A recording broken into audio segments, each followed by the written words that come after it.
Que Dieu soit loué pour la grâce, pour l'opportunité qui m'est accordée, encore une fois aujourd'hui, de me tenir devant vous pour parler de la part du Seigneur. Amen.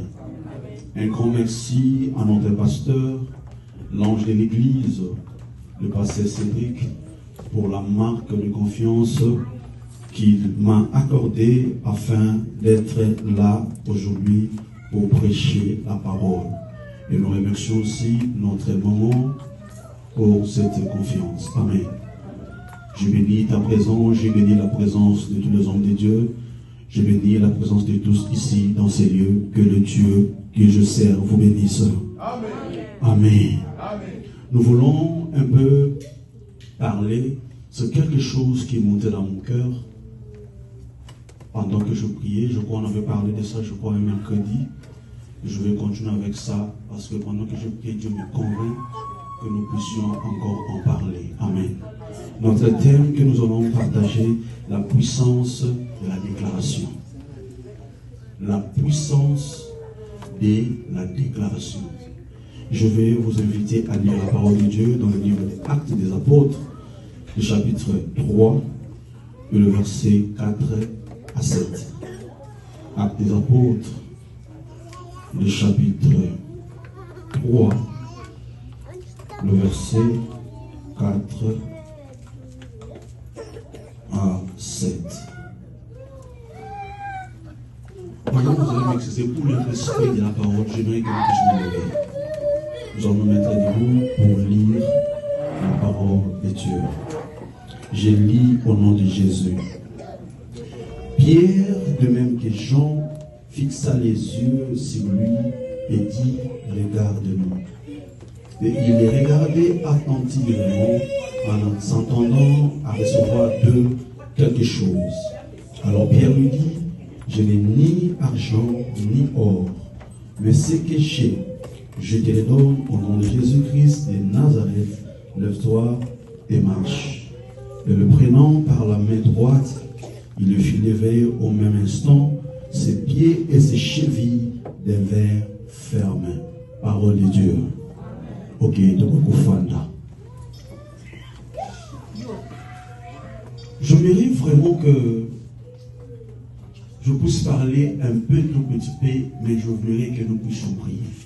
Amen. Amen. Parce que, comme notre pasteur a très souvent l'habitude de dire, nous voulons beaucoup plus de choses pratiques. Ça veut dire, je ne veux pas seulement te prêcher, mais je mérite que nous puissions aussi le mettre en pratique. Amen. La puissance de la déclaration. Ici, la Bible nous parle de deux personnes, Pierre et Jean. Il y avait un monsieur, et ce monsieur, c'était un paralytique. Le monsieur était là, au temple.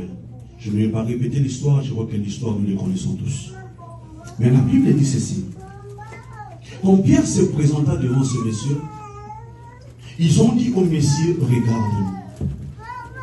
Le monsieur, il le regardait. La Bible dit ceci. Il s'attendait à recevoir d'eux quelque chose.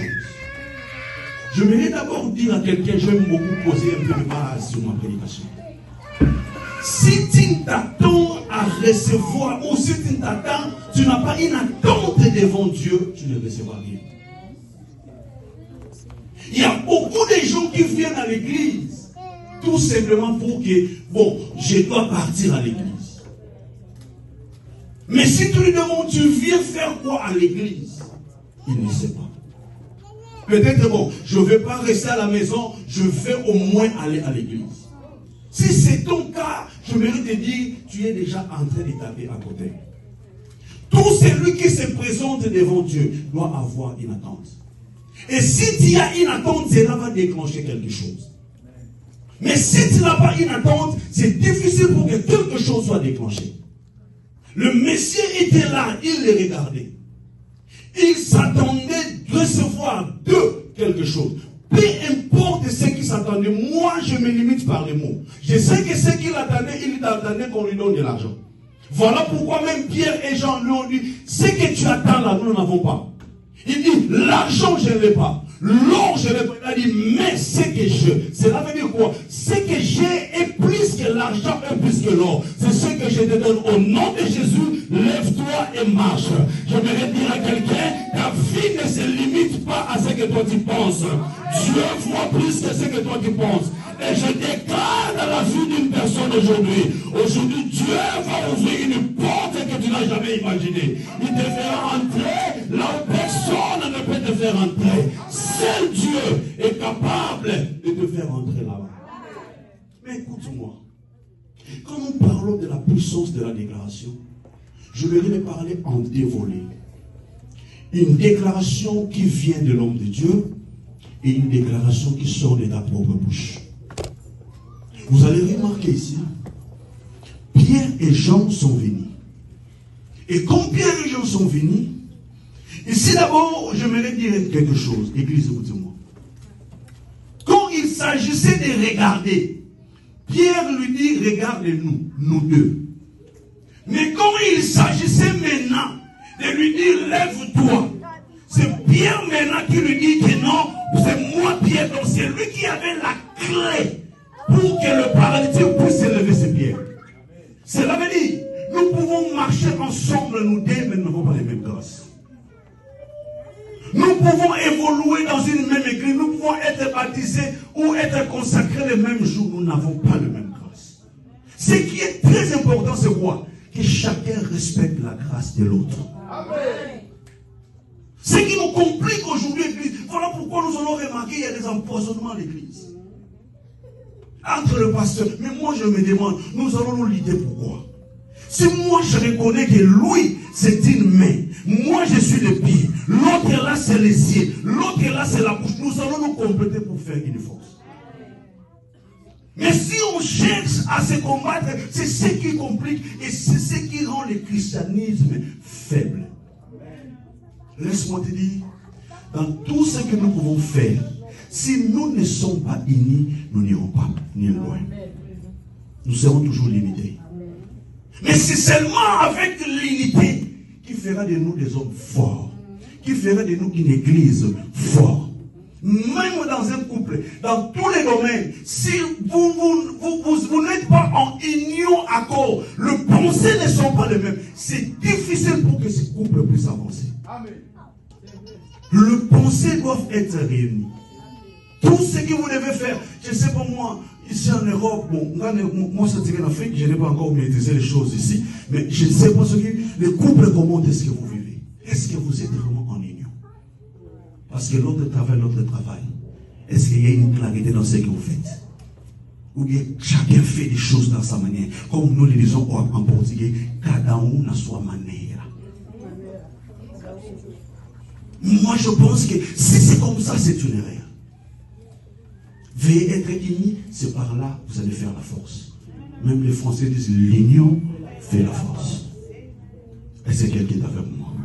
Je ferme cette parenthèse. Pierre lui dit, lève-toi et marche. Mais vous allez remarquer, c'est comme si le Messie n'avait pas la volonté de marcher.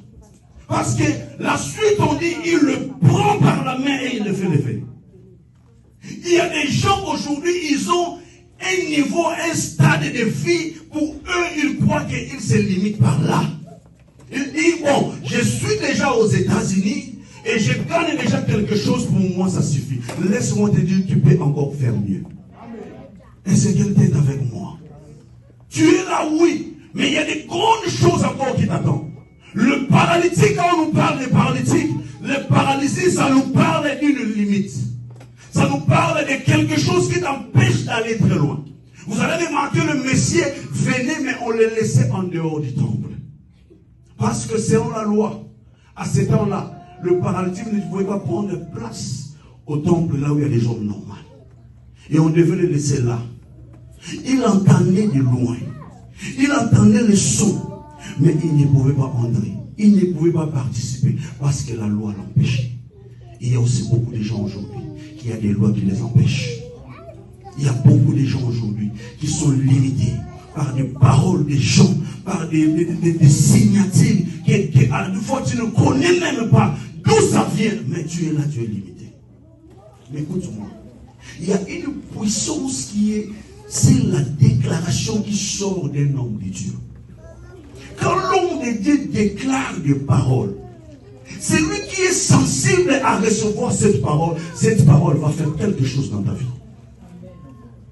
Les déclarations que nous faites ici, peut-être que nous pensons que ce ne sont que des récitations.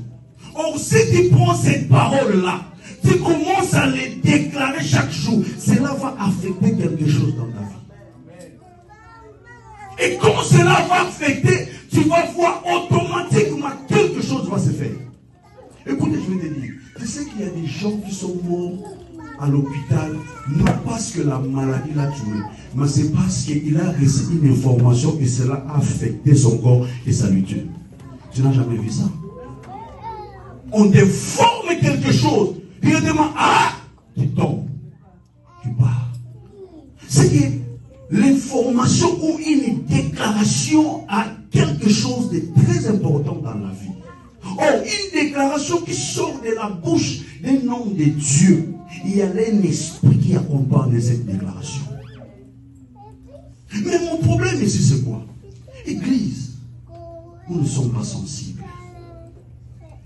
C'est qu'il nous manque dans l'église, je ne sais pas moi si c'est partout. Mais je regarde nos attitudes.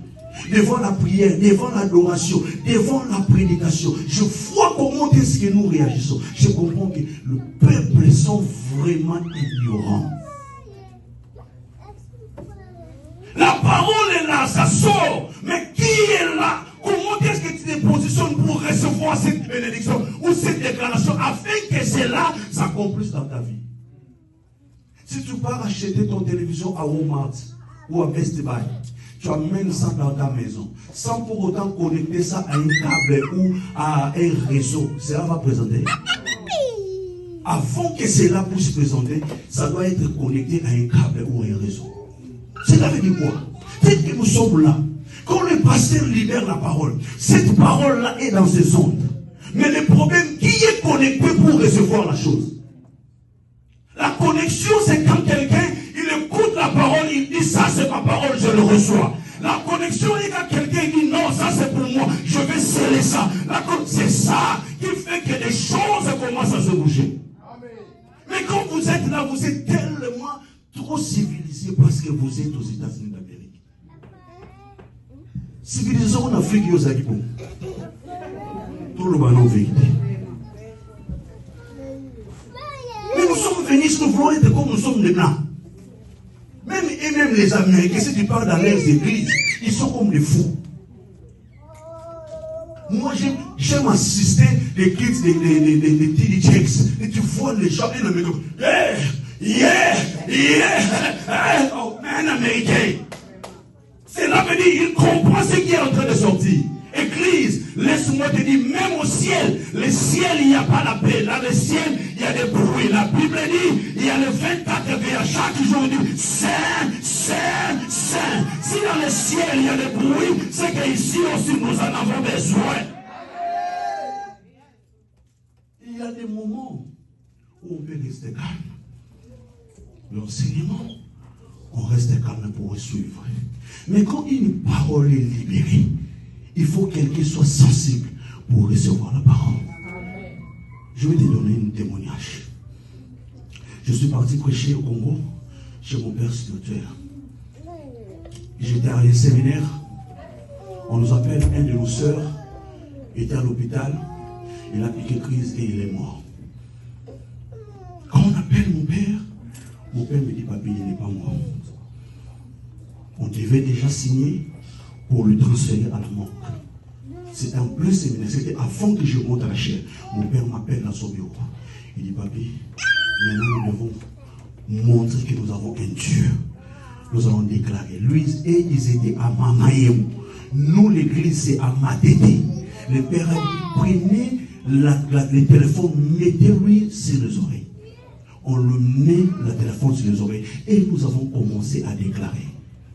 On a appelé son nom, on dit, toi tu n'es pas parmi les morts, sors de là où tu es. On a fait ça 3 fois. Et le 4e fois, on criait, hé, Aninani. Depuis, elle est réveillée. Cette sœur,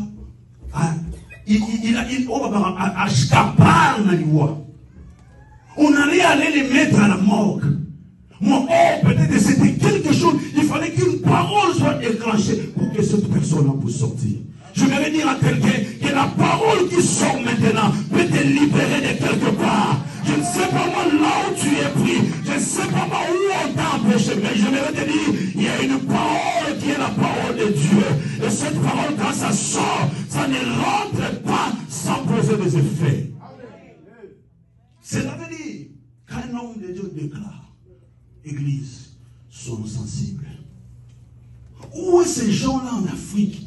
Il était là avec le... Moi, je me pose des questions. Vous allez m'excuser. Avec le paix qu'on gagnait en Afrique. Mais tu vas voir quelqu'un qui vient, pasteur. Non, ça c'est mon offrande. Dis un mot pour moi. Mais ici, nous gagnons. Mais les gens sont devenus insensibles. Pourquoi? C'est ce que je me pose. Ce n'est pas parce que nous avons besoin de votre argent, non. Nous travaillons nous tous.